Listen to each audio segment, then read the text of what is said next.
ni mar migago nyakuramga juang rokamano kuom medo kete mana ka Ramogi TV.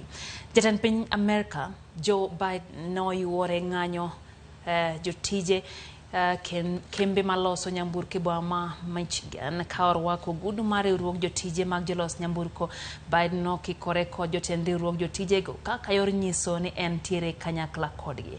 Mano okang' mokwongo ma jatend piny riwore kod oganda e ng'anyo madwaro sara ka bende mana en jatend pinyno machon Donald Trump koro chano romo kod jotijego mapod ng'anyo e wi chudo matin.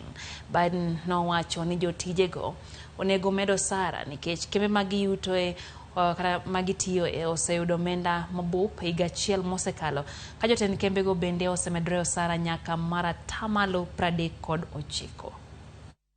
Wall Street didn't build the country, the middle class built the country. Wall Street haikujenga nchi hii.